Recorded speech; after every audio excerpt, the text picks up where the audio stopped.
আসসালামু আলাইকুম এভরিওয়ান, সবাইকে স্বাগতম জানাচ্ছি আজকের ভিডিওতে। 2025 এবং 26 সেশনের তোমাদের কিন্তু ঢাকা ইউনিভার্সিটির যে ভর্তি বিজ্ঞপ্তি সেটা কিন্তু পাবলিশ হয়ে গেছে। তো অলরেডি তার কিন্তু আবেদন নেওয়াও কিন্তু শুরু হয়ে গেছে গতকাল থেকে 29 তারিখ থেকে, এবং সেটা চলবে কয়েকদিন। তো সেখানে ভর্তির নির্দেশিকায় কোন কোন ইনফরমেশন দেয়া আছে, তোমাদের জন্য আবেদনের ক্ষেত্রে যোগ্যতাটা কি কি, এবং কোন কোন সাবজেক্টে তোমরা আসলে পরীক্ষা দিতে হবে তোমাদেরকে, পরীক্ষার পদ্ধতিটা কেমন হবে, এবং বিভিন্ন ডিপার্টমেন্টে অ্যাপ্লাই করার জন্য মানে চান্স পাওয়ার পরে, তো সেই ক্ষেত্রে তোমাদের মিনিমাম যে রিকোয়ারমেন্টগুলো সেই সবগুলোই হচ্ছে এই নির্দেশিকায় বলা আছে। তো আজকে হচ্ছে এই জিনিসটা নিয়ে আমরা আলোচনা করব। তো তোমরা যারা আবেদন করতে চাও তার জন্য হচ্ছে এই ওয়েবসাইটে তোমাদেরকে প্রথমে যেতে হবে, admission.eis.du.ac.bd। এই ওয়েবসাইটে গেলেই কিন্তু সব কিছু তথ্য তুমি পেয়ে যাবে, এবং আবেদনের যে ধাপসমূহ খুব বিস্তারিত এখানে বলা আছে। এবং তার জন্য প্রাথমিকভাবে তোমাকে যেটা করতে হবে, একটা অ্যাকাউন্ট ওপেন করতে হবে। এখানে লগ ইন বাটনে প্রেস করে তুমি যদি অ্যাকাউন্ট একটা ওপেন করো, সেখানে হচ্ছে প্রাথমিকভাবে অ্যাকাউন্টটার জন্য কি কি লাগবে, তোমার এইচএসসির যে রোল এবং হচ্ছে বোর্ড এবং এসএসসির রোল, এই সবগুলো দিয়ে তোমাকে হচ্ছে একটা প্রথমত অ্যাকাউন্ট একটা ওপেন করে নিতে হবে। অ্যাকাউন্ট ওপেন করার পরে যেটা করবা তুমি, সেটা হচ্ছে তোমার বিস্তারিত তথ্য দিবা। সেটা হচ্ছে তোমার নাম থেকে শুরু করে তোমার বাবা মার হচ্ছে নাম, পেশা, এবং তোমাদের ঠিকানা, মোবাইল নম্বর, এবং তোমার যদি কোনো কোটা থাকে সেই কোটাটা, এবং ফাইনালি তুমি কোথায় পরীক্ষা দিতে ইচ্ছুক, কোন বিভাগে, সেই জিনিসগুলো সবগুলোই কিন্তু এখানে তোমাকে ইনক্লুড করে দিতে হবে। এরপর হচ্ছে ছবি আপলোডিং এর হচ্ছে রুল আছে কিছু, যে তার সাইজটা কত কেমন হবে, তার হচ্ছে হাইট এবং উইডথটা কেমন হবে, এবং হচ্ছে তার ফরম্যাটটা কীরকম হবে, জেপিজি ফরম্যাট বা জেপিইজি ফরম্যাটের। এবং ফাইনালি হচ্ছে তোমার কাছে একটা এসএমএস হিসাবে একটা তোমার পাসওয়ার্ড যাবে। এই পাসওয়ার্ডটা কিন্তু সংরক্ষণ করে ফাইনালি তোমাকে হচ্ছে ফি প্রদান করতে হবে মোবাইল ব্যাংকিং বা ইন্টারনেট যে কোনো ব্যাংকিংয়ের মাধ্যমে। চারটা ব্যাংক আছে, চারটা ব্যাংকের নিজস্ব কিছু অনলাইন পোর্টাল আছে, সেখানেই তোমাদেরকে প্রয়োজনীয় যতটুকু দরকার সেই হিসেবে ফি প্রদান করে ফাইনালি তোমার অ্যাপ্লিকেশনটা হচ্ছে কমপ্লিট করতে হবে। অ্যাপ্লিকেশন কমপ্লিট হয়ে গেলে যেই তোমার আবেদন যে ফর্মটা, সেখান থেকে একটা প্রবেশপত্র তুমি ডাউনলোড করতে পারবে পরবর্তীতে, এবং সেই প্রবেশপত্র দিয়েই কিন্তু ফাইনালি তোমাকে এক্সামে অ্যাটেন্ড করতে হবে। ওকে, এখন আমরা আসি, আমরা হচ্ছে শুধুমাত্র নোটিশগুলো নিয়ে আলোচনা করব। এখানে অনেকগুলো নোটিশ দেওয়া আছে বিভিন্ন ইউনিটের। আমাদের আজকের কাজ হচ্ছে শুধুমাত্র বিজ্ঞান যে ইউনিটটা আছে তার নোটিশটা সম্পর্কে একটু আলোচনা করা। তো তার জন্য বিজ্ঞান ইউনিটে যদি ক্লিক করো তুমি, তাহলে এই পেজটা ওপেন হবে। আমি ওপেন করে রেখেছি এবং নোটিশটাও হচ্ছে ডাউনলোড করে রেখেছি আগে থেকে। তো আমি হচ্ছে আজকে এই জিনিসটা নিয়ে একটু আলোচনা করি। দেখো, তো বিজ্ঞান ইউনিটের ক্ষেত্রে তারা যে ভর্তির নির্দেশিকাটা দিয়েছে, সেখানে তোমরা যারা বিজ্ঞান বিভাগের আছো, সায়েন্সের, তারা ছাড়াও কিন্তু আর্টস বা কমার্স তারাও কিন্তু অ্যাপ্লাই করতে পারবে কিছু কিছু তোমার ডিপার্টমেন্টের জন্য। এই কারণে তোমাদের ক্ষেত্রে পরীক্ষার এক একজনের পরীক্ষা পদ্ধতি এক রকম হলেও বিভাগ যারা পরিবর্তন করছো তাদের সবাইকে কিন্তু আলটিমেটলি এই ইউনিটেই তোমার এক্সাম দিতে হবে। দেখো, এক্সামের ক্ষেত্রে প্রথমতই বলা আছে যে ভর্তি পরীক্ষাটা হবে কবে, সেটা কিন্তু 20 ডিসেম্বর 25 সালের 11টা থেকে 12:30 পর্যন্ত টোটাল 1.5 ঘন্টার একটা এক্সাম হবে। রিটেন এবং এমসিকিউ সবকিছু বিস্তারিত বলা আছে নিচের দিকে। তো 20 তারিখে হচ্ছে তোমাদের পরীক্ষাটা হবে, এবং তোমার টাইমিংটা কিন্তু ম্যাটার করে। তোমার সিট প্ল্যান আগেই তোমাকে জানিয়ে দেওয়া হবে। তোমাদের ওই সবকিছু তথ্য কিন্তু তুমি ওই আবেদন যে করলে না, সেখানেই তোমার অ্যাকাউন্টের ভেতরেই সবকিছু সব তথ্য দেওয়া থাকবে একেবারে ভর্তি পর্যন্ত। তোমার বিস্তারিত যা যা দরকার সবই হচ্ছে এখানে আপডেটেড থাকবে, অথবা ওই ওয়েবসাইটটাতে যে বললাম আমি, ওই ওয়েবসাইটে গেলে সব কিছু তুমি পেয়ে যাবে ফাইনালি। দেখো, প্রথমত এখানে বলা আছে যে টোটাল কতগুলো সিট আছে কোন কোন ডিপার্টমেন্টে, এবং সেটা আসলে আমাদের আলোচনার বিষয় না। শুধুমাত্র একটা কোর্স আছে যেটা হচ্ছে 5 বছর মেয়াদি, সেটা হচ্ছে ফার্ম ডি এই কোর্সটা। বাকি সবই হচ্ছে তোমার 4 বছর মেয়াদি কোর্স। যেমন হচ্ছে আমরা ইঞ্জিনিয়ারিং ক্ষেত্রে দেখেছিলাম আর্কিটেকচারটা 5 বছরের কোর্স থাকে একটা, সেরকম এখানে ফার্ম ডি কোর্সটা হচ্ছে তোমার 5 বছরের একটা কোর্স। এবং তাদের টোটাল যে আসন সংখ্যা সেটা ফ্যাকাল্টি ওয়াইজ হচ্ছে বলা আছে। তো তার মধ্যে কিছু কিছু আসন সংখ্যা কিন্তু সংরক্ষিত থাকে। যেমন হচ্ছে আমি যদি গণিত সাবজেক্টের কথা বলি, গণিতের জন্য যারা হচ্ছে বিজ্ঞান বিভাগের ছাত্ররা পরীক্ষা দিবা তোমরা, তো তাদের জন্য হচ্ছে 127টা সিট। বাকি তিনটা হচ্ছে সায়েন্স বাদে যারা আছো তাদের জন্য হচ্ছে সংরক্ষিত, সেই হিসাবে 130টা সিট হয়। তো এইভাবে কিছু কিছু ডিপার্টমেন্টে হচ্ছে এটা কিন্তু সিলেক্টেড কিছু সিট আছে।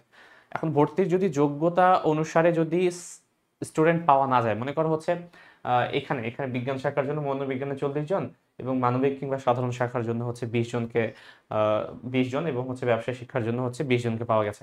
বা পাওয়া যদি না যায়, যদি যায় তাহলে তো এভাবেই হচ্ছে তারা পূরণ করবে। যদি পাওয়া না যায়, তো তো সেই ক্ষেত্রে ফাঁকা সিটগুলো যদি বিজ্ঞান শাখার স্টুডেন্টরাই যদি হচ্ছে যোগ্য হয়, তাহলে সেই ক্ষেত্রে ফাঁকা সিটগুলো বিজ্ঞান শাখার স্টুডেন্টকে দিয়ে কিন্তু পূরণ করা হবে। তো সেই সাপেক্ষে হচ্ছে প্রত্যেকটা ডিপার্টমেন্টের আলাদা আলাদা হচ্ছে সিট সংখ্যা দেয়া। আমরা এটা হচ্ছে ডিটেলস আলোচনা করার কিছু নেই, এটা তোমরা দেখে নিলেই বুঝতে পারবে। এবং এটা আসলে পরের জিনিস, চান্স পাওয়ার পরে জাস্ট আমরা এখানে দেখবো যে টোটাল কোটা সহ টোটাল হচ্ছে সিট সংখ্যা কিন্তু এখন 1891। এখানে যদিও কোটা আছে, বাট টোটাল 1891টা সিট তোমাদের জন্য এখানে বরাদ্দ। ওকে, আচ্ছা, এখানে যেটা আমি বললাম সেখানে এটাই বলা আছে যে বিজ্ঞান ইউনিভার্সিটি যদি বিভাগসমূহ মানবিক বা সাধারণ এবং হচ্ছে ব্যবসায় শিক্ষা শাখার জন্য নির্ধারিত যে আসনগুলো আছে সেটা দ্বারা পূর্ণ যদি না হয়, তাহলে বিজ্ঞান ইউনিটের যারা হচ্ছে বিজ্ঞান শাখার যে মেধাক্রম আছে সেখান থেকেই খালি জায়গাগুলো পূরণ করা হবে, যদি আর কি পূরণ না হয়। আর পূরণ হলে তো হচ্ছে যেভাবে সিট প্ল্যান দেওয়া আছে বা সিট সংখ্যা দেওয়া আছে সেই হিসেবেই তোমাদেরকে পূরণ করা হবে। তো দেখো, আবেদনের ক্ষেত্রে যেসব রিকোয়ারমেন্ট দেয়া আছে সেটা হচ্ছে কি, অক্টোবর 29 গতকাল থেকে অলরেডি স্টার্ট হয়ে গেছে তোমাদের আবেদন প্রক্রিয়া, এবং সেটা চলবে কিন্তু 16 নভেম্বর পর্যন্ত। অবশ্যই যারা তোমার পরীক্ষা দিতে ইচ্ছুক, সবচেয়ে বেশি পরীক্ষায় বাংলাদেশে কিন্তু ঢাকা ইউনিভার্সিটিই হচ্ছে সবচেয়ে বেশি পরীক্ষা দেয়। তো এই কারণে কখনই হচ্ছে 16 নভেম্বর পর্যন্ত ওয়েট করার দরকার নেই, কারণ একসাথে অনেকগুলো আবেদনের চাপে মাঝে মাঝে হচ্ছে ওয়েবসাইট ফ্রিজ হয়ে যেতে পারে। তো এত লেট করার দরকার নেই, যাদের তোমার পরীক্ষা দেওয়ার ইচ্ছা আছে আগেই আগেই হচ্ছে তোমরা অ্যাপ্লাই করে ফেলো। ওকে, 16 নভেম্বর পর্যন্ত যাওয়ার দরকার নেই, তার আগেই অ্যাপ্লাই করে ফেলবে। তো 16 নভেম্বর হচ্ছে লাস্ট ডেট তোমার অ্যাপ্লিকেশন জমা দেওয়ার। বাট কিছু যদি ভুল ভ্রান্তি থাকে বা সংশোধন যদি করা লাগে, তো সেই ক্ষেত্রে এক্সট্রা একটা ডেট দেওয়া হয়েছে 23 তারিখ পর্যন্ত, সেখানে শুধুমাত্র সংশোধন করা যাবে। তুমি হচ্ছে মানে প্রথম থেকে আবেদন করতে পারবে না। ওকে, কার যদি সংশোধন করা থাকে সেই ক্ষেত্রে তুমি এটা করতে পারো। তো ভর্তি আবেদনের জন্য কি করব, আমি একটু আগে বললাম ওয়েবসাইটটাতে যেতে হবে, যা যা দরকার সবকিছুই বলে দিয়েছি আমি অলরেডি। সেখানেই তুমি হচ্ছে অ্যাপ্লাই করে তোমার এই ফর্মটা ডাউনলোড করে নেবে। মিনিমাম যে রিকোয়ারমেন্টগুলো দেওয়া হয়েছে এখানে সেটা হচ্ছে যারা হচ্ছে এসএসসি 20 থেকে 23 সালের মধ্যে পাস করেছো, এবং এইচএসসি যারা হচ্ছে শুধুমাত্র এই বছর পাস করেছে 2025 সালে, তারাই শুধুমাত্র এখানে যোগ্যতা অর্জন করবে পরীক্ষা দেওয়ার জন্য। মানে সেকেন্ড টাইমার নাই, সহজ কথায় সেকেন্ড টাইমার কেউ কিন্তু পরীক্ষা দিতে পারবা না। তো তার জন্য যারা হচ্ছে তোমরা সায়েন্সের আছো, তার ক্ষেত্রে এসএসসি এবং এইচএসসি দুইটাতেই হচ্ছে ফোর্থ সাবজেক্ট সহ আলাদা আলাদা হবে 3.5 পেতে হবে জিপিএ। মার্কিং এর কোনো হিসাব নেই, শুধুমাত্র জিপিএ। এবং দুইটাকে যদি যোগ করে কিন্তু যোগফলটাও তোমার 8 হতে হবে, নাহলে কিন্তু তুমি অ্যাপ্লিকেবল হবে না। মানে ঘটনাটা হচ্ছে, মনে করো কেউ এসএসসিতে 3.5 পেলো, যেহেতু মিনিমাম বলা আছে, এইচএসসিতেও কেউ 3.5ই পেলো, বাট দুইটা যোগ করলে তো আর 8 হচ্ছে না, কত হচ্ছে, 7 হচ্ছে। তার মানে তুমি আসলে অ্যাপ্লাই করতে পারবে না আবেদনের জন্য। 3.5টা মিনিমাম রিকোয়ারমেন্ট, প্লাস হচ্ছে দুইটা যোগফল আবার 8 বা তার উপরে হতে হবে, আদারওয়াইজ তুমি কিন্তু অ্যাপ্লাই করতে পারবে না। ঠিক আছে, তো সেই হিসাবেই তোমরা দেখে নিবে। এরপর বলা আছে যারা হচ্ছে তোমরা এই বিজ্ঞান ইউনিটে পরীক্ষা দিবে কিন্তু তোমরা বিজ্ঞানের ছাত্র ছিলে না, মানবিক কিংবা ব্যবসায় শিক্ষা ছিলে, তো সেই ক্ষেত্রে তারা যদি পরীক্ষা দিতে চাও, তোমাদের ক্ষেত্রে যে ন্যূনতম যে জিপিএটা সেটা হচ্ছে তোমার 3, আলাদা আলাদাভাবে তোমাকে ফোর্থ সাবজেক্ট সহ 3 পেতে হবে, এবং হচ্ছে টোটাল যে যোগফলটা হচ্ছে 7.5 হতে হবে। এবং কেউ যদি হচ্ছে তুমি ইংলিশ মিডিয়ামের হও, ও লেভেল পরীক্ষা দিয়ে আসো, তো তাহলে সেই ক্ষেত্রে তোমাদের গ্রেডটা হিসেব করা হবে একটু অন্যরকম ভাবে। যেমন ওদের তো আসলে তোমাদের তো জিপিএ সাপেক্ষে তোমাদের গ্রেডিং হয় না, গ্রেডিংটা হয় এ বি কিংবা সি এ হিসাবে, এ বি সি এ হিসাবে। তো সেই ক্ষেত্রে এটাকে জিপিএ 5 এর সাথে সমতুল্য হিসাব করে নেওয়া হবে, বি কে ধরা হবে 4 এর সাথে, এবং সি কে ধরা হবে 3.5 এর সাপেক্ষে। এবং সেই হিসেবে তোমাদের কিন্তু গ্রেডিংটা হচ্ছে হিসাব করা হবে। তো তোমাদের যে 7টা সাবজেক্ট আছে, এই 7টার মধ্যে 2টাতে মিনিমাম তোমাকে এ গ্রেড থাকতে হবে, 3টা বিষয় মিনিমাম অন্তত, মানে হচ্ছে মিনিমাম তোমাকে বি গ্রেড থাকতেই হবে, এবং অপর 2টা বিষয়ে তোমার সি গ্রেড থাকতে হবে, তারাই হচ্ছে ভর্তির জন্য আবেদন করতে পারবা। ওকে, তবে কেউ যদি কোনো বিষয়ে ডি গ্রেড পায় তাহলে সেটা কিন্তু গ্রহণযোগ্য হবে না। তো এই হচ্ছে মোটামুটি রিকোয়ারমেন্টগুলো, তোমরা যারা যারা বিভিন্ন সেট থেকে আসছো। ওকে, ফাইনালি আমরা আসি হচ্ছে এখানে কি বলেছে, যারা হচ্ছে উন্মুক্ত বিশ্ববিদ্যালয় থেকে অথবা ও লেভেল এ লেভেল দিয়ে এসেছো, তো সেখানে এই ওয়েবসাইটেই তোমার কিন্তু ইকুইভ্যালেন্স সমমান আবেদন বা ইকুইভ্যালেন্স অ্যাপ্লিকেশন নামে আলাদা একটা অ্যাপ্লাই করে নির্ধারিত ফি জমা দিতে হবে, যাতে করে এই তোমাকে একটা আইডি দেওয়া হবে। আইডি দিয়ে পরবর্তীতে এই আইডি দিয়ে তুমি হচ্ছে অ্যাপ্লাই করতে পারবে। ইকুইভ্যালেন্সটা কি এই বললাম একটু আগে, এই হিসাবে তোমাদের গ্রেডিংটাকে হিসেব করে দেন হচ্ছে তোমরা অ্যাপ্লাই করতে পারবা। এরপর আসি হচ্ছে ভর্তি পরীক্ষার ক্ষেত্রে যে নির্দেশনাটা দেওয়া আছে। কি বলেছে দেখো, যারা যারা তোমরা পরীক্ষা দিতে ইচ্ছুক, তোমরা হয় সায়েন্স ব্যাকগ্রাউন্ডের হও কিংবা সায়েন্স ছাড়া অন্য কোনো সাধারণ ব্যাকগ্রাউন্ডের হও বা আর্টস বা কমার্স ব্যাকগ্রাউন্ডের যারাই হও না কেন, সবাইকে কিন্তু বিজ্ঞান ইউনিটেই ভর্তি পরীক্ষা দিতে হবে যারা তোমরা এই ইউনিটের জন্য ফর্ম ফিল আপ করছো। দেখো, আমি কিন্তু শুধুমাত্র বিজ্ঞান ইউনিটের কথা বলছি, তোমার কিন্তু বিজ্ঞান ছাড়াও আরো ইউনিট আছে। তো তোমরা যারা হচ্ছে আর্টসের জন্য ডেডিকেটেড পরীক্ষা দিতে চাচ্ছ, তাদের কিন্তু এখানে অ্যাপ্লাই করতে হবে এই ইউনিটে। ওকে, যারা হচ্ছে বিজ্ঞান ইউনিটের যে সাবজেক্টগুলো দেয়া ছিল তার আন্ডারে যে হচ্ছে তোমাদের নির্ধারিত যে সিটগুলো, শুধুমাত্র সেইগুলোতে পরীক্ষা দিতে চাও বা অ্যাপ্লাই করতে চাও, তাহলে তোমাদের কিন্তু এক্সামটা বিজ্ঞান ইউনিটের সাথেই দিতে হবে। বোঝা গেছে? এবং এর যে ভর্তি পরীক্ষাটা একটু আগে বললাম আমি 20 ডিসেম্বর বলা আছে, কিন্তু এখানে হচ্ছে তোমার 1.5 ঘন্টা যে টাইমটুকু, এই 1.5 ঘন্টা টাইমটুকু হচ্ছে দুইটা স্লটে বিভক্ত থাকবে। একটা হচ্ছে তোমার এমসিকিউ এবং আরেকটা হচ্ছে তোমার হচ্ছে লিখিত, দুইটা টাইপের পরীক্ষা হবে। তো এর মধ্যে টোটাল যে মার্কস সেটা বলা আছে 100, তার মধ্যে শুধুমাত্র এমসিকিউতে থাকবে 60 মার্কস এবং বাকি যে তোমার হচ্ছে রিটেন, এই রিটেনে থাকবে তোমার কিন্তু 40 মার্কস। ওকে, টোটাল হচ্ছে দুইটাই হচ্ছে 45 মিনিট করে দুইটা আলাদা সেগমেন্টে ভাগ করা থাকবে এবং 45 দিলে হচ্ছে একসাথে তোমার 1.5 ঘন্টার পরীক্ষা, এমসিকিউ 60 এবং হচ্ছে তোমার রিটেন যে পরীক্ষাটা সেটা কিন্তু 40 মার্কসের। টোটাল তোমার পরীক্ষা থেকে 100 মার্কের একটা পরীক্ষা নেওয়া হবে। এখানে অবশ্যই মাস্ট একটা জিনিস তোমরা যারা পরীক্ষা দিতে ইচ্ছুক তারা অবশ্যই জানো, বাট বলা আছে আলাদা হবে যে কোনো ধরনের ক্যালকুলেটর কিন্তু অ্যালাউড না এখানে, তুমি কিন্তু চাইলে ব্যবহার করতে পারবে না। সো ক্যালকুলেটর নিয়ে কিন্তু যাওয়া যাবে না, তুমি সেটা ইউজ করো কিংবা না করো। যদি তোমার কাছে কখনো পরীক্ষা দিতে গিয়ে তোমাদের যে হচ্ছে পরিদর্শক স্যাররা আছেন, তারা যদি ক্যালকুলেটর বা যে কোনো ইলেকট্রনিক ডিভাইস তোমার কাছে পায়, এটা হতে পারে তুমি ইউজ করোনি, বাট তোমাকে কিন্তু এক্সপেল করে দিবে তারা। ওকে, এবং খুবই সিলি কারণে এক্সপেল হয়ে যায়, অনেকেই এক্সপেল হয়ে যায়। তো এইসব ভুলগুলো কিন্তু কখনোই করা যাবে না তোমাদের। ওকে, আচ্ছা, এরপরে হচ্ছে হ্যাঁ বলা আছে শর্ট সিলেবাসে পরীক্ষা হবে আর কি। 2025 সালে যে হচ্ছে শর্ট সিলেবাস দেওয়া ছিল সেই অনুসারেই হচ্ছে পরীক্ষা নেওয়া হবে এবং তার রেসপেক্টেই তোমাদের প্রশ্নগুলো নির্ধারণ করা হবে। তো যারা তোমরা বিজ্ঞান শাখার আন্ডারে পরীক্ষা দিচ্ছ, যারা তোমরা হচ্ছে বিজ্ঞান ইউনিটের স্টুডেন্ট ছিলে, তো তাদের জন্য হচ্ছে পরীক্ষার জন্য কি কি দিতে হবে, ফিজিক্স এবং কেমিস্ট্রি মাস্ট, এই দুইটা তোমাকে আনসার করতেই হবে মাস্ট। বাকি যে দুইটা সাবজেক্ট আছে সেই দুইটা হচ্ছে হায়ার ম্যাথ এবং বায়োলজি। তো যাদের তোমার হায়ার ম্যাথ হচ্ছে 4th সাবজেক্ট ছিল, তারা বায়োলজি অবশ্যই আনসার করতে হবে তোমাদেরকে। বাট তোমার যেটা 4th সাবজেক্ট সেটা পরিবর্তে তুমি বাংলা অথবা ইংলিশকে হচ্ছে চুজ করতে পারো। অর্থাৎ মনে করো কারো হচ্ছে 4th সাবজেক্ট হচ্ছে বায়োলজি, তাহলে সে ফিজিক্স কেমিস্ট্রি ম্যাথ এই তিনটা মাস্ট আনসার করবে। সে আইদার হচ্ছে 4 নম্বর সাবজেক্ট হিসেবে, টোটাল 4টা সাবজেক্ট আনসার করা লাগে, তো 4 নম্বর সাবজেক্ট হিসেবে সে হচ্ছে বায়োলজি আনসার করতে পারবা, অথবা অথবা বাংলা আনসার করতে পারবা, অথবা ইংলিশ আনসার করবো। অর্থাৎ ওই তিনটার মধ্যে যে কোনো একটা তোমাকে আনসার করতে হবে।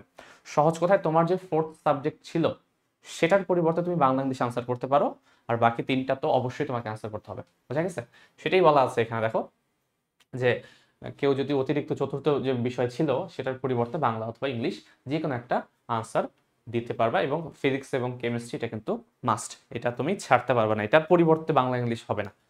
তুমি তুমি যদি ভুলভাল আনসার করে দিয়ে আসো, যে ফিজিক্স বাদ দিয়ে তুমি বাংলা ইংলিশ কেমিস্ট্রি আর বায়োলজি আনসার করে দিয়ে আসলা, তোমার কিন্তু খাতায় দেখা হবে। ওকে, তো এইসব ভুল করা যাবে না। Physics chemistry must.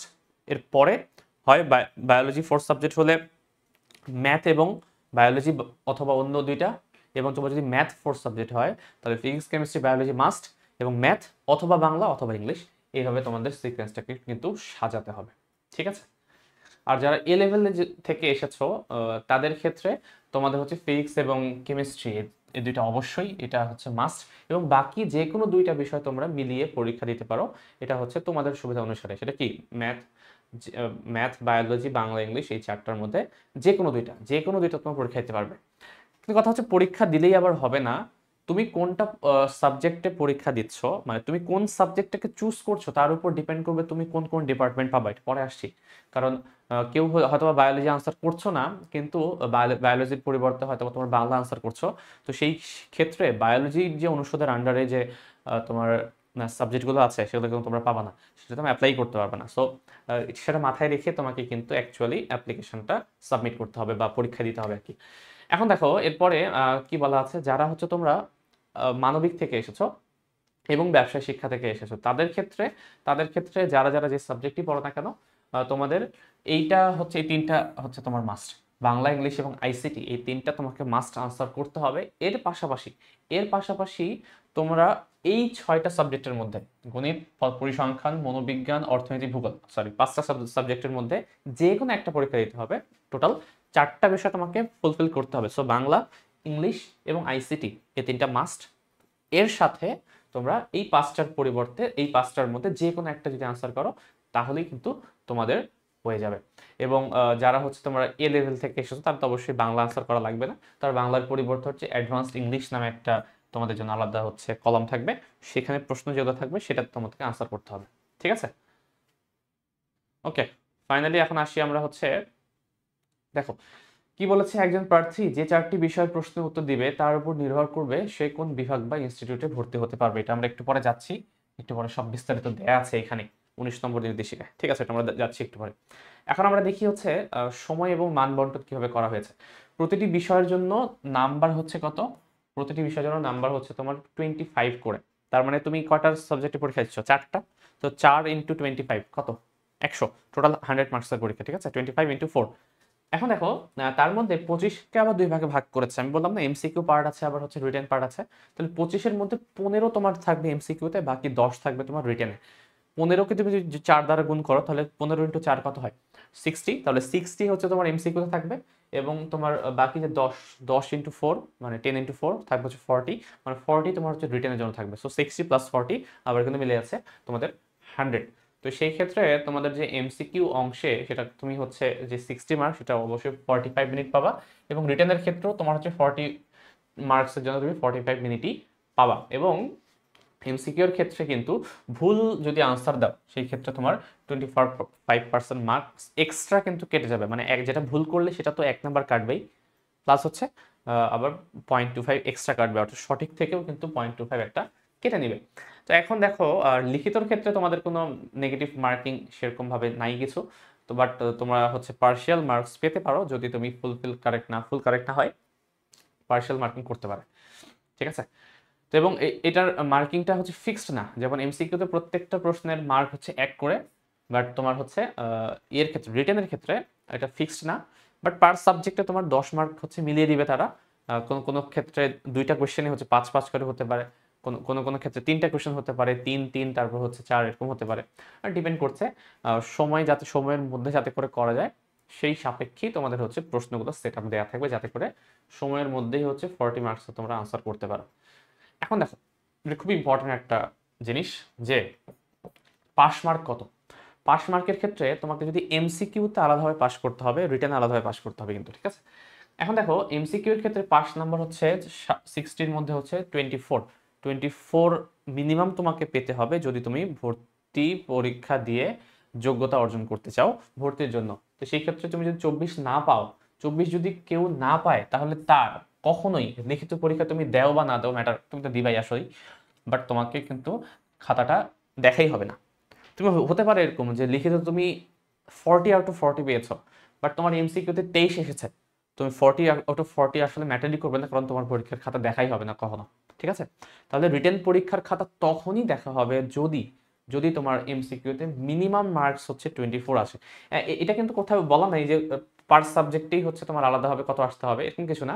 ওভারঅল মনে করো তুমি 4টা সাবজেক্ট পরীক্ষা দিলে সব মিলে তোমাকে 24 পেলেই হয়ে যাচ্ছে, আলাদা আলাদাভাবে পাস মার্ক নাই, আলাদা আলাদাভাবে সাবজেক্টে কোনো, বাট ওভারঅল তোমাকে 60-র মধ্যে এমসিকিউতে 24 এটা পেতে হবে। এখন দেখো এরপর কি বলা হচ্ছে যে বিজ্ঞান ইউনিটের মোট 5 গুণ পরীক্ষার্থীর লিখিত পরীক্ষার উত্তরপত্র মূল্যায়ন করা হবে। মিনিমাম এটা মানে মিনিমাম যতগুলো হচ্ছে তোমার তোমার প্রার্থী আছে উত্তীর্ণ, যতজন প্রার্থী হবে এমসিকিউতে, তো সেখান থেকে 5 গুণ পরীক্ষার্থীর উত্তীর্ণ পরীক্ষার মধ্যে 5 গুণ পরীক্ষার্থীর তোমার হচ্ছে লিখিত পরীক্ষার উত্তরপত্র মূল্যায়ন করা হবে। মিনিমাম এর থেকেও বেশিও হতে পারে, ডিপেন্ড করছে। লিখিতর ক্ষেত্রে তোমার পাস নাম্বার হচ্ছে আলাদা হবে, তোমার হচ্ছে কত 12, অর্থাৎ তোমার মনে করে এমসিকিউ তুমি পাস করে গেছো, এরপর তোমার রিটেন খাতাটা দেখা হচ্ছে, রিটেনে তুমি হচ্ছে 12 যদি কম পাও তাহলে তোমার ওভারঅল মার্ক যতই হোক না কেন তোমাকে কিন্তু নেওয়া হবে না। ঠিক ঠিক আছে? তো আলাদাভাবে পাস করতে হবে। এমসিকিউতে 24 পেতে হবে মিনিমাম, এখানে পেতে হবে 12। 24 আর 12 কত হয়? 36, বাট 36 পেলেও আবার হবে না। তোমাকে ওভারঅল ওভারঅল হচ্ছে মোট পাস নম্বর হবার 40 থাকতে হবে। বোঝা গেছে? যে তবে 100 নম্বরের মধ্যে এমসিকিউ এবং রিটেন মিলে আবার 40 থাকতে হবে। মানে পাস আলাদা আলাদা ভাবেও করতে হবে, দুইটা মিলিত হবেও একটা রিকোয়ারমেন্ট তোমাকে ফুলফিল করতে হবে। এমসিকিউতে তোমাকে আলাদাভাবে 24 বা তার বেশি পেতে হবে এমসিকিউতে, রিটেনে তোমার হচ্ছে 12 বা তার বেশি পেতে হবে, এবং দুইটা মিলে যখন যোগ করা হবে, যোগ করার পর তোমাকে 40 অথবা তার বেশি পেতে হবে। তোমরা জানো কিনা জানি না, ঢাকা ইউনিভার্সিটিতে ম্যাক্সিমাম ক্ষেত্রে স্টুডেন্টরা পাসই করে না। মাত্র পাশের হার তোমার 2 থেকে 5%, খুব বেশি হলে এরকম হয়। ম্যাক্সিমাম স্টুডেন্ট তোমরা ফেল করো কিন্তু। তো এটা খুবই হচ্ছে একটা দুঃখজনক ব্যাপার যে এই প্রশ্নের আন্ডারেও, যদিও প্রশ্ন আমি খুব সহজ বলবো না, খুবই স্ট্যান্ডার্ড একটা কোয়েশ্চেন হয়। যতগুলো ভার্সিটি আছে ঢাকা ভার্সিটির প্রশ্ন সবসময় খুবই স্ট্যান্ডার্ড কোয়েশ্চেন, মানে খুব সহজও না খুব কঠিনও না, বাট একটা স্টুডেন্টের আমার মতে অন্তত 5টা করে আসা উচিত। ঠিক আছে? বাট দেখা যায় যে তোমরা হাতে গোনা 100 জনের মধ্যে তোমরা মাত্র 5-6 জন পাস করছো। এটা কিন্তু খুবই দুঃখজনক ব্যাপার। এই কারণে অন্তত পাস নাম্বারটা উঠাও, কারণ পাস নাম্বার তুমি যদি না উঠাও তুমি হচ্ছে ভর্তি পরীক্ষার জন্য বিবেচিত হবে না। এবং পাস নাম্বার উঠালে একটা সুবিধা আছে, যারা পাস করে মোটামুটিভাবে অনেকাংশেই তারা সিট পেয়ে যায়। কারণ অনেক ক্ষেত্রেই যারা হচ্ছে টপে থাকে তারা হচ্ছে তোমার ইঞ্জিনিয়ারিং ইউনিভার্সিটিগুলোতে চলে যায়, হয়তোবা বুয়েটে কারো হয়ে যাবে অথবা কারো মেডিকেলে হয়ে যাবে অনেকগুলো ডাক্তারি। মানে ঢাকা ভার্সিটি হচ্ছে কমন একটা ভার্সিটি সবার জন্য। এখানে কেউ কোথায় পরীক্ষা দিক বা না দিক, ঢাকা ইউনিভার্সিটি সবাই পরীক্ষা দেয়। ঠিক আছে? এই কারণে এখানে পরীক্ষার্থীর সংখ্যাও অনেক বেশি থাকে, এবং সেই হিসেবে তোমার পার্সেন্টেজ অনেক কমে যায়। বাট তুমি যদি পাস করতে পারো তোমার একটা ফেয়ার পসিবিলিটি কিন্তু থাকে। কারণ বললাম যে টপিকগুলো অনেকেই হচ্ছে বুয়েটে কিংবা হচ্ছে সিকের ওয়েটে আছে, বিভিন্ন অনেকের ইঞ্জিনিয়ারিং পড়ার প্যাশন থাকে, তো সেই ক্ষেত্রে হচ্ছে এমআইএসটি আইটি যেতে পারে, অথবা হচ্ছে যতগুলো মেডিকেল আছে, মেডিকেলে তো অনেক সিট, সেগুলোতে হচ্ছে অনেকে চলে যায়। তো সেই ক্ষেত্রে যারা পাস করলে কিন্তু ওয়েটিং থেকে প্রায় 5-6 ধাপে ওয়েটিং থেকে স্টুডেন্ট টেনে ফাইনালি হচ্ছে ফুলফিল করতে হয়। এই কারণে অবশ্যই পাস মার্কটা অন্তত উঠানোর চেষ্টা করতে হবে। ঠিক আছে? এবং তুমি যেই সাবজেক্টে কনফিডেন্ট অবশ্যই সেই সাবজেক্টে পরীক্ষা দিবা। হ্যাঁ, আমি অবশ্য মানে বায়োলজি পরীক্ষা না দিলে কিছু সাবজেক্ট তুমি পাবা না, বাট তুমি যদি বায়োলজি আনসার করতে গিয়ে দেখো যে তুমি পাসই করবে না, তাহলে দরকার কি? তাই না? ওটা আনসার করারই দরকার নেই। তো এরকম এরকম কিছু হচ্ছে তোমাকে ডিসিশন নিতে হবে, সেটা আগে থেকেই হোক অথবা হচ্ছে পরীক্ষার হলে গিয়ে হোক, তোমাকে ডিসিশন নিয়েই হচ্ছে আগাতে হবে। এখন দেখো এখানে শুধুমাত্র নর্মাল কিছু কথা বলা আছে যে হচ্ছে এমসিকিউ এবং লিখিতর জন্য আলাদা আলাদা হচ্ছে উত্তরপত্র দেওয়া হবে, এবং খুব সতর্কতার সাথে তোমাকে হচ্ছে পূরণ করতে হবে, এবং কালো কালার দিয়ে পূরণ করবে, অবশ্যই অন্য হাবিজাবি কালারের পেন ইউজ করার কোনো দরকার নেই।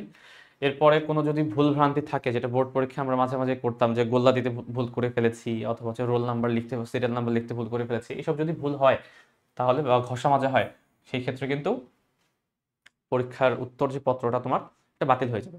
যত ভালো পরীক্ষা দাও বাতিল যেন না হয়, এটা নিয়ে দরকার হলে 2 মিনিট সময় নিয়ে ধীরে ধীরে পূরণ করো। ওখানে 2 মিনিট গেলেও কোনো সমস্যা নেই, বাট এটা করো। যদি ওইটা আগে দেওয়া হয়, উত্তরপত্র সাধারণত প্রশ্নের আগেই দেওয়া হয়, যাতে করে তুমি এই টাইমটা হচ্ছে একদম ফ্রি মাইন্ডে তোমার ওই গোল্লাগুলো পূরণ করতে পারো। এবং তোমাদের কার সিট প্ল্যান কোথায় সব কিছুই হচ্ছে 2 দিন আগেই তোমরা জেনে যাবে।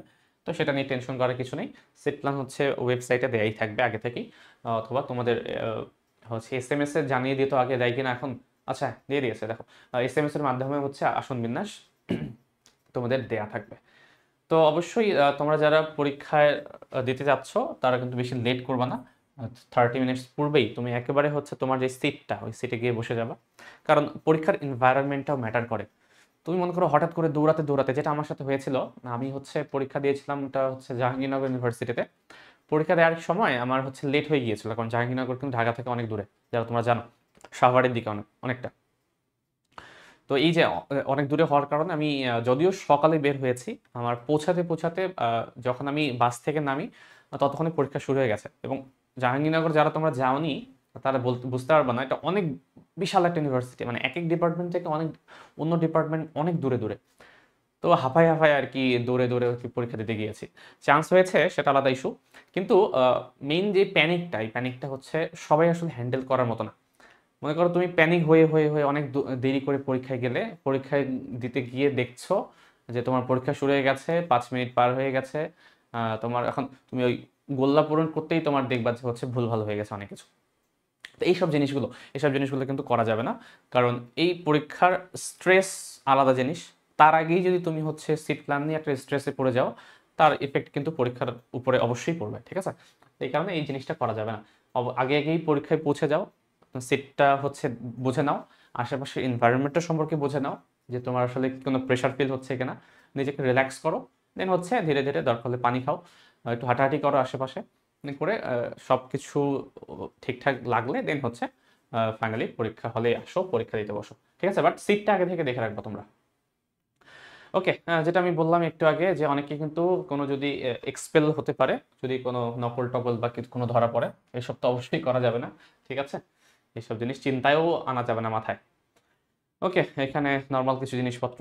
এরপর হচ্ছে কিভাবে তোমাদের হচ্ছে মেধাক্রমটা যাচাই করা হবে, তোমাদের সিরিয়ালটা, তোমরা যারা চান্স পাবে তাদের সিকোয়েন্সটা কিভাবে হবে সেটা জিনিস বলা আছে।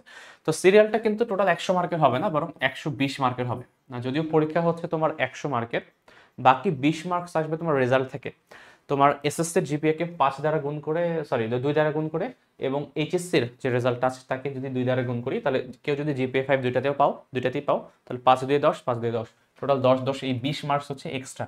তাহলে এক্সট্রা কিন্তু রেজাল্ট থেকেই চলে আসছে। তাহলে তোমার হচ্ছে পরীক্ষার 100 আর রেজাল্টের 20, এই টোটাল দুইটা মিলেই যোগ করলে একসাথে হয়ে যাবে তোমার 120 মার্কস। তো এই 120 মার্কের মধ্যে তোমাদের কিন্তু সিরিয়ালটা করা হবে, ঠিক আছে? এরপরে হচ্ছে ভর্তি পরীক্ষায় মনে করো কারো স্কোর সমান হয়ে গেছে, তখন মেধাক্রমটা কিভাবে যাচাই করবে, কে হচ্ছে উপরে থাকবে কে নিচে থাকবে? মনে করো দুইজনেরই মার্ক 120-এর মধ্যে দুইজনেই হচ্ছে তোমার 80-80 পেয়েছো। তো সেই ক্ষেত্রে দেখা হবে প্রাথমিকভাবে যে যারা ফিজিক্স এবং কেমিস্ট্রি এই দুইটা মিলের যে যোগফলটা, এই দুইটার যোগফল কি দুজনের সেম কিনা। যদি সেম না হয়, তাহলে যার হচ্ছে ফিজিক্স কেমিস্ট্রি মিলে যার মার্ক বেশি এসেছে পরীক্ষায়, তার হচ্ছে তাকে উপরে দেওয়া হবে, আর আরেকজনকে হচ্ছে নিচে দেওয়া হবে। যদি এটাও সমান হয়ে যায়, তাহলে সেই ক্ষেত্রে বাংলা এবং ইংলিশের যে যোগফলটা, সরি সরি এটা না, এটা হচ্ছে বিজ্ঞানের জন্য, মানবিকের জন্য হচ্ছে বাংলা এবং ইংলিশের যোগফলটা, মনে করো এই দুইটা, এইটা অথবা এটা সমান হয়ে গেল, তাহলে সেই ক্ষেত্রে দেখা হবে যে তোমার 4 সাবজেক্ট ছাড়া এইচএসসিতে ওই দুইটা স্টুডেন্টের মধ্যে কার জিপিএ বেটার। এটা যদি সমান হয়ে যায়, তখন দেখা হবে 4 সাবজেক্ট সহ এইচএসসিতে তোমার হচ্ছে জিপিএটা কেমন। এটাও যদি সমান হয়, দেন হচ্ছে এসএসসির ক্ষেত্রে উইদাউট 4 সাবজেক্ট দেখা হবে জিপিএ, এবং ফাইনালি হচ্ছে এসএসসির ক্ষেত্রে উইদাউট 4 সাবজেক্ট জিপিএ দেওয়া হবে। তো এইভাবে হচ্ছে তোমাদের পুরো যে সিকোয়েন্সটা আছে সেটাকে সাজানো হবে। এবং ভর্তি পরীক্ষার পর মোটামুটি হবে 4 সপ্তাহের কথা বলা আছে, বাট এর আগে দিয়ে দেয়। 4 সপ্তাহের মধ্যেই তোমাদের রেজাল্টটা কিন্তু পাবলিশ করা হবে, সেটা তুমি এসএমএস মাধ্যমে জানতে পারবে, অথবা অথবা হচ্ছে তোমার যে ওয়েবসাইটে বললাম আমি, লগ ইন যে পোর্টাল আছে তোমার, ওই পোর্টালে গেলেও কিন্তু তুমি বুঝতে পারবে কোন সাবজেক্টে কত মার্কস পেয়েছো, পাস করেছো না ফেল করেছো, বা হচ্ছে তোমার যে সিরিয়াল সেটা কত, সব কিছু বলা থাকবে এখানে। ওকে, এখন এরপরে যেটা বলা আছে সেটা কি, যে কোথায় তুমি মেধা তালিকার পরে কি কি কাজ করবা। যারা হচ্ছে কার্জন হল চেনো তোমরা আশা করি, এটা হচ্ছে বিজ্ঞান ইউনিটের ম্যাক্সিমাম হচ্ছে ক্লাস এখানে হয় বা এর আশেপাশে হয়, কিছু কিছু ডিপার্টমেন্ট হচ্ছে আশেপাশে ছড়িয়ে ছিটিয়ে থাকে, বাট কার্জন হলটাই হচ্ছে বিজ্ঞান মানে বিজ্ঞান ভবন হিসেবে পরিচিত মোটামুটি হবে। তো এই কার্জন হল যে আছে, এখানে তোমার হচ্ছে অগ্রণী ব্যাংক আছে ওইখানেই, মানে তুমি যারা কার্জন হলে যাবা ওইখানে ব্যাংক আছে ভেতরেই। তো এখানে তুমি 1000 টাকা হচ্ছে পে করে, 1000 টাকা পে করে তোমাকে দিন বরাবর একটা আবেদন করতে হবে। আবেদন করার পরে যদি যদি তোমার হচ্ছে মনে হয়, সন্দেহ হয় যে তুমি ভালো পরীক্ষা দিয়েছিলে, তোমার মার্ক হচ্ছে কম এসেছে, তাহলে ওই বরাবর হচ্ছে আবেদন করতে হবে একটা, যে আমার খাতাটা হচ্ছে পুনর্নিরীক্ষণ করা হোক। তো পুনর্নিরীক্ষণ করার পরে যদি দেখা যায় যে তোমার যে নাম্বারটা সেটা পরিবর্তন হয়ে গেছে, হয়তো বা তোমাকে 80 দিয়েছিল, বাট তোমার মনে হচ্ছিল তুমি হচ্ছে 90-র উপরে পাবা। তো দেখা যায় যে হ্যাঁ, পরীক্ষা হওয়ার পরে তোমার রেজাল্ট মানে খাতাটা দেখার পরে যদি দেখা যায় যে তোমার মার্কসটা হচ্ছে চেঞ্জ হয়েছে, তো সেক্ষেত্রে তোমাকে টাকাটা ফেরত দেওয়া হবে, এবং তোমার হচ্ছে আবার সিরিয়ালটা তোমার সেই হিসাবে সাজানো হবে, এবং নতুনভাবে সিরিয়াল পাবলিশ করা হবে। বাট যদি হচ্ছে দেখা যায় যে তোমার হচ্ছে রেজাল্ট কোনো পরিবর্তন আসে, তাহলে টাকা তো ফেরত দেওয়া হবেই না, প্লাস হচ্ছে রেজাল্টও সেমই থাকবে, ঠিক আছে? তাহলে এই হচ্ছে তোমার চ্যালেঞ্জের ক্ষেত্রে, মনে করো বোর্ড চ্যালেঞ্জ যেমন থাকে না, এটা হচ্ছে তোমার খাতা চ্যালেঞ্জ বলতে পারো তুমি।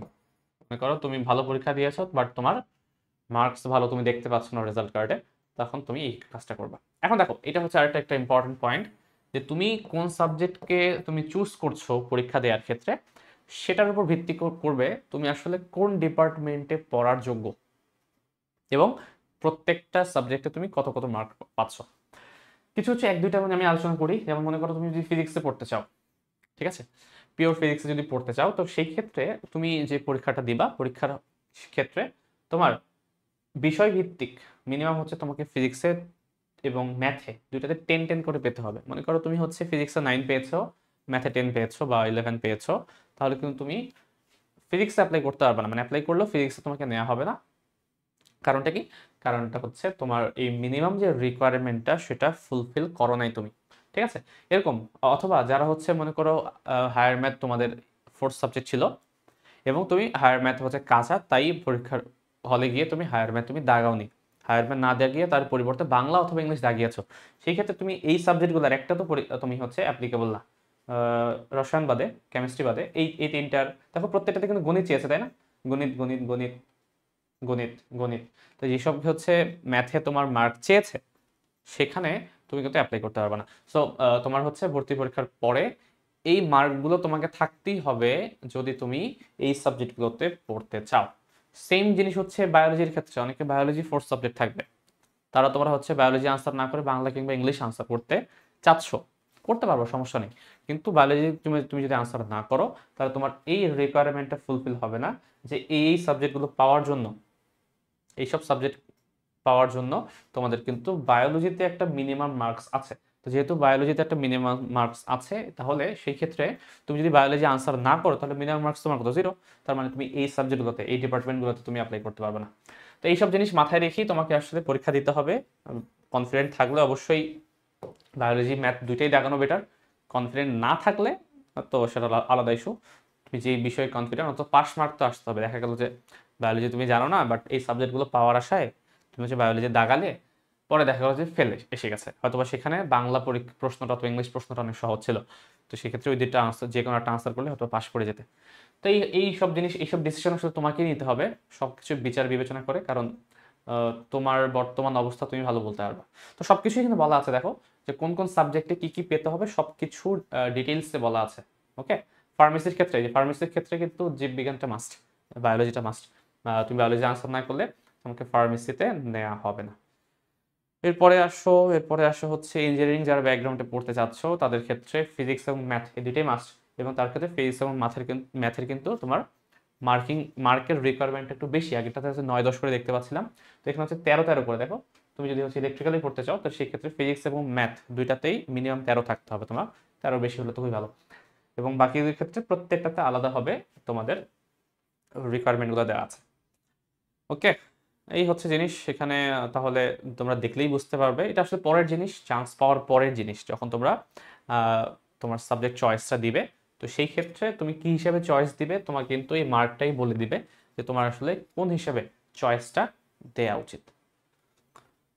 ওকে, এরপরে এরপরে হচ্ছে এখানে 20 নম্বরে বলা আছে যে মেধা তালিকা যখন প্রকাশ হয়ে যাবে তারপরে তুমি যে সাবজেক্ট চয়েস করতে পারবা, এবং যতজন তোমরা সাবজেক্ট চয়েস দিবা তার সাপেক্ষে যার সিকোয়েন্স আগে আছে তাকে প্রাধান্য অবশ্যই দিবে সিরিয়াল অনুসারে। প্রাধান্য দেওয়ার পরে যদি হচ্ছে খালি থাকে, তাহলে সেই সাপেক্ষে হচ্ছে তোমার সাবজেক্ট চয়েসের আলোকে বিভিন্ন ডিপার্টমেন্ট তোমাকে অ্যালোকেট করা হবে। ওকে, এবং যদি হচ্ছে এমন হয়ে যায় যে অনেক রানে হচ্ছে তোমার অ্যাডমিশন নেওয়া হয়, এবং ফার্স্ট রানের মধ্যে যতজনকে হচ্ছে সিরিয়াল ওয়াইজ করা হয়েছিল অনেকেই ভর্তি হবে না, অনেকে হয়তো বা অন্য কোনো জায়গায় ভর্তি হবে।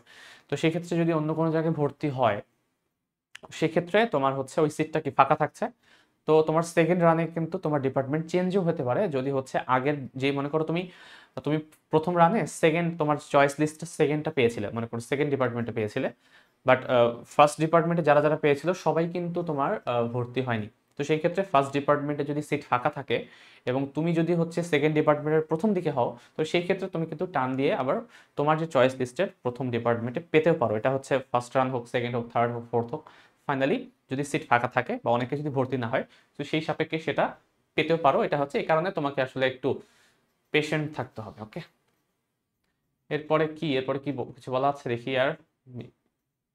আচ্ছা, ভর্তি যখন তোমার জন্য নির্বাচিত হয়ে যাবে ভর্তির জন্য, তো সেখান থেকে কি করতে হবে, কিছু কিছু তোমাকে কাগজপত্র জমা দিতে হবে, যে তোমার যে কলেজ থেকে উত্তীর্ণ হয়েছো, সেই কলেজ থেকে তোমার প্রশংসাপত্র নিয়ে আসতে হবে। এবং বাবা অথবা মা যে কোনো একজন অভিভাবক যদি বাবা দাও তাহলে বাবা, মা হলে মা, তার বাৎসরিক যে আয়ের সনদপত্র, এটা হচ্ছে তোমাকে কিন্তু যেই তোমার ডিপার্টমেন্টে ভর্তি হবে সেই ডিপার্টমেন্টের অফিসে গিয়ে জমা দিতে হবে। ঠিক আছে, এটা হচ্ছে বেসিক কিছু কথাবার্তা। ভর্তি পরীক্ষার সময় কোনো যদি দেখা যায় যে অসৎ উপায় তোমরা অবলম্বন করেছো, এবং ভর্তি পরীক্ষার পরেও যদি সেটা কোনোভাবে প্রমাণ হয়ে যায় যে তুমি যে ইনফরমেশনগুলো দিয়েছো সেটা ভুলভাল, তুমি দিয়েছো জিপিএ 5, কিন্তু পরবর্তীতে দেখা গেছে তুমি জিপিএ 5 না জিপিএ 4 পেয়েছো, তুমি ভুলভাল হচ্ছে জাল জাল সার্টিফিকেট বের করে নিয়ে এসেছো। তো সেই ক্ষেত্রে যদি হচ্ছে প্রমাণ পাওয়া যায়, তুমি যদি ভর্তি পরীক্ষার জন্য বিবেচিত হও, ভর্তির জন্য যদি নির্বাচিত হও, তারপরেও কিন্তু তোমাকে ভর্তি বাতিল করে দিবে যদি পরবর্তীতে এটা জানা হয় যায় আর কি। এরপরে হচ্ছে কোটার রিলেটেড জিনিসপত্র দেওয়া আছে। উপজাতি, নৃগোষ্ঠী কিংবা হচ্ছে প্রতিবন্ধী, কিংবা হচ্ছে কিছু তোমার হচ্ছে দলিত এবং হরিজন সম্প্রদায়, মুক্তিযোদ্ধার সন্তান, এরা হচ্ছে বিভিন্ন কোটায় হচ্ছে ভর্তির সুযোগ পাবে। এখানে কোটার হচ্ছে পার্সেন্টেজটা দেয়া আছে, সেটা কি, মুক্তিযোদ্ধাদের সন্তানের জন্য 5%, উপজাতির জন্য হচ্ছে 1%, সম্প্রদায়ের জন্য হচ্ছে 1%, এবং প্রতিবন্ধীর জন্য হচ্ছে 1%। এই টোটাল হচ্ছে পার্সেন্টেজ আকারে টোটাল আসনের হচ্ছে এই হিসাবে আর কি আহ, ভর্তি নেওয়া হবে। বাট তার জন্য শুধুমাত্র মানে তোমার কোটা থাকলেই হবে না, তোমাকে কিন্তু মিনিমাম যে রিকোয়ারমেন্টটা সেটা কিন্তু ফুলফিল করতে হবে। বলা আছে দেখো, অনলাইনে আবেদন করার সময় সংশ্লিষ্ট কোটায় টিক চিহ্ন তো দিতেই হবে তোমাকে, আদারওয়াইজ তুমি যদি কোটায় টিক চিহ্ন না দাও তাহলে কিন্তু এগুলোর জন্য বিবেচিত হবে না। প্লাস প্লাস হচ্ছে তোমাদের কিন্তু ভর্তি পরীক্ষা কিন্তু পাস মার্ক অর্জন করতে হবে। পাস করোইনি কিন্তু শুধুমাত্র কোটার জোরে হচ্ছে তোমার যদি চাও সেটা কিন্তু পারবা না। তোমাকে হচ্ছে পাস মিনিমাম করতে হবে, মিনিমাম যে রিকোয়ারমেন্টটা সেটা তোমাকে ফুলফিল করতে হবে প্রথমত। এরপরে হচ্ছে তুমি যদি কোটাতে সিলেক্টেড হও তাহলে সেক্ষেত্রে তুমি কোটার জন্য এই তোমার যতটুকু হচ্ছে আসন নির্ধারিত করা আছে তার সাপেক্ষে তোমরা পরীক্ষা বা ভর্তি হতে পারো। অনেকে হয়তো বা হচ্ছে কোটা না দিয়েও পরীক্ষা চান্স পায়, সেই ক্ষেত্রে কোটা না দিয়েও কিন্তু তোমরা যদি রিকোয়ারমেন্টটা তোমাদের সাধারণ শিক্ষার দিক থেকে উপরেই থাকে, তো সেই ক্ষেত্রেও তুমি কিন্তু চান্স পেতে পারবে, এক্ষেত্রে কোনো সমস্যা হবে না। এবং তার জন্য যে কোটায় তুমি ঘর পূরণ করেছো, এটার যে প্রমাণ, এই প্রমাণ হচ্ছে তোমাকে কিন্তু দেখাতে হবে, এবং ভর্তি পরীক্ষার যে প্রবেশপত্র, এই দুইটা দেখিয়ে ফাইনালি হচ্ছে জীববিজ্ঞান যে অনুষদ আছে তার ডিন অফিস থেকে অথবা অনলাইন থেকে সংগ্রহ করে যথাযথভাবে পূরণ করে ফাইনালি হচ্ছে সেই অফিসে জমা দিতে হবে অথবা অনলাইনে জমা দিতে হবে। ঠিক আছে, এবং মুক্তিযোদ্ধার ক্ষেত্রে মুক্তিযুদ্ধ বিষয়ক মন্ত্রণালয় থেকে কিছু সনদপত্র আছে, উপজাতি থেকে এটা মানে যার জন্য যেটা দরকার সেটা কিন্তু সব ডিটেলসে বলা আছে। তো সেখান থেকে তোমাদের ওই সার্টিফিকেটটা প্রথমত নিতে হবে, নিয়ে হচ্ছে জমা দিতে হবে। এখানে কি বলা আছে দেখো, যদি হচ্ছে কোটা থেকেও স্টুডেন্ট না পাওয়া যায়, মনে করো হচ্ছে বরাদ্দ আছে স্টুডেন্ট, কিন্তু হচ্ছে দেখা যাচ্ছে যে রিকোয়ারমেন্টটা ফুলফিল করছে না, পাস মার্ক অনেকেরই আসেনি, তো সেই ক্ষেত্রে ওই আসনগুলো পূরণ করার জন্য মেধা তালিকা যে তৈরি করা হয়েছে সেখান থেকেই কিন্তু স্টুডেন্টকে দিয়ে কভার করা হবে। কোটা ছাড়াও এক্সট্রা হচ্ছে বিকেএসপি থেকে যারা হচ্ছে এইচএসসি পাস করেছো তাদের জন্য হচ্ছে প্রয়োজনীয় তথ্য প্রদান করে কিন্তু সেক্ষেত্রে তোমরা ভর্তির জন্য যোগ্যতা অর্জন করতে পারো। ফাইনালি হচ্ছে লাস্ট একটা জিনিস বলা আছে যে ওভারঅল যেই কি পয়েন্টগুলো, আবেদন কবে থেকে শুরু হয়েছে, 29 থেকে শুরু করে 16 তারিখ পর্যন্ত চলবে, এবং নভেম্বরের হচ্ছে 30 তারিখ এর পরে তুমি হচ্ছে প্রবেশপত্র ডাউনলোড করে স্টার্ট করতে পারবে তোমার ওই অনলাইন পোর্টালে গিয়েই। এবং পরীক্ষার তারিখ হচ্ছে 20 ডিসেম্বর, এবং 4 সপ্তাহের মধ্যেই কিন্তু এই ফলাফলটাকে প্রকাশ করা হবে। এবং যে কোনো যোগ্য তোমার হচ্ছে তথ্যের জন্য তোমরা এখানে ডিরেক্ট হচ্ছে চিঠি পাঠাতে পারো, অথবা এখন আসলে চিঠি পাঠানোর দরকার নেই, তুমি জাস্ট ফোন করে কিন্তু সবকিছু তথ্য পেতে পারবা। অথবা অফিস যদি তোমরা যাও, ঢাকা ভার্সিটির অফিসে গিয়ে জিজ্ঞাসা করলেই কিন্তু তোমাকে তথ্য দিয়ে দিবে। এবং সবকিছু এখন কিন্তু অনলাইনে পাওয়া যায়, সো সমস্যা হবে না আশা করি। তো এই হচ্ছে আমাদের যে আজকে ঢাকা ভার্সিটির যে তোমার ভর্তির নির্দেশিকাটা, তো এটা ভালো মতো ফলো করো, ভালো মতো ফলো করে তোমরা হচ্ছে অনলাইনে অ্যাপ্লিকেশন করা শুরু করে দাও। এবং আমি আবার বলছি, লাস্ট পর্যন্ত অবশ্যই অপেক্ষা করবা না, এবং ভর্তি পরীক্ষার সময় খুবই মাথা ঠান্ডা রেখে ভর্তি পরীক্ষা দিবা। ঠিক আছে, কারণ ঢাকা ভার্সিটির কম্পিটিশনটা খুব বেশি হয়, খুব বেশি বলতে খুবই বেশি। এক একটা মার্কস হচ্ছে অনেক ম্যাটার করে। আমাদের সময় ছিল যেরকম যে এক এক মার্কসের জন্য সিরিয়াল প্রায় 400-500 হচ্ছে পিছনে চলে যেত, তো এক একটা মার্কস হচ্ছে খুবই ইম্পর্টেন্ট। তো এটা মাথায় রেখে তোমরা হচ্ছে ভালো মতো শিওর না হওয়া পর্যন্ত একটা এমসিকিউ দাগানোর দরকার নেই, কারণ এমসিকিউতে পাস না করতে পারলে কিন্তু আবার বলছি রিটার্নে কিন্তু খাতাটা তোমাকে দেখা হবে না। তো খুব ভালো মতো পরীক্ষা দাও, এমসিকিউ পার্টটার জন্য ভালো মতো প্রিপারেশন নাও, হাতে কীভাবে ক্যালকুলেশন করা লাগে, যেহেতু অনেকে আমরা ক্যালকুলেটর দিয়ে করে করে অভ্যস্ত, তো হ্যান্ড ক্যালকুলেশন হচ্ছে ভালো মতো প্র্যাকটিস করা স্টার্ট করতে হবে এখন থেকেই। তো এই হ্যান্ড ক্যালকুলেশন জিনিসগুলো যদি করতে পারো তাহলে হচ্ছে এমসিকিউতে খুবই ফাস্ট তুমি হচ্ছে আনসার করতে পারবা। তো যত ফাস্ট আনসার করতে পারবা তত হচ্ছে বেটার, কারণ কিছু কিছু সাবজেক্ট যেমন ম্যাথের ক্ষেত্রে তোমার কিন্তু ম্যাথ বা ফিজিক্সের ক্ষেত্রে ক্যালকুলেট করতে করতেই তোমার কিন্তু অনেক সময় চলে যাবে। এই কারণে যারা তোমরা হচ্ছে বায়োলজি এবং কেমিস্ট্রি তো মাস্ট, যারা বায়োলজি কিংবা বাংলা ইংলিশ এগুলো হচ্ছে আনসার করতে চাচ্ছ, তো সেই ক্ষেত্রে কিন্তু টাইম নষ্ট করা যাবে না, কারণ এটা হচ্ছে তোমার একেবারে সাবজেক্টিভ থিওরিটিক্যাল জিনিসপত্র আসে। তো ওখানে যত সময় কম লাগাবো তুমি তত হচ্ছে বেটার, কারণ ওই কম সময়টা যতটুকু সময় বেঁচে যাবে পার সাবজেক্টে, ওই সাবজেক্টের ওই এক্সট্রা সময়টাকে কিন্তু তুমি ফিজিক্স এবং ম্যাথে হচ্ছে অ্যাপ্লাই করতে পারবা। তো এই জিনিসটাকে মাথায় রেখেই তোমরা হচ্ছে এমসিকিউ কীভাবে তুমি প্ল্যান করছো, কোন সাবজেক্টটা তোমার আগে অ্যাটেম্প্ট করা উচিত সেই জিনিসটা কিন্তু আগে থেকে তোমাকে চিন্তা ভাবনা করে যেতে হবে। যদিও চিন্তা ভাবনার সাথে অনেক সময় নাও মিলতে পারে, মাঝে মাঝে পরীক্ষার এনভায়রনমেন্টের উপর বা প্রশ্নের ধরনের উপর বেস করে তোমাকে হয়তো বা সিকোয়েন্সটা তোমার চেঞ্জ করতেও হতে পারে, বাট এই জিনিসগুলো চিন্তা করে আগে থেকে রাখাটা বেটার। যদি তোমার চিন্তার সাথে মিলে যায় তাহলে কিন্তু তুমি খুবই ভালো মতো আনসার করে দিয়ে আসতে পারবে। তো এই হচ্ছে আজকের এই ভিডিও। তোমাদের মনে হয় যদি হচ্ছে আর কিছু জানার প্রয়োজন অবশ্যই কিন্তু কমেন্টে জানাতে পারো। তো আগামী ভিডিওতে অন্য কিছু জিনিস নিয়ে কথা বলবো, সেই পর্যন্ত সবাই ভালো থাকো। আসসালামু আলাইকুম।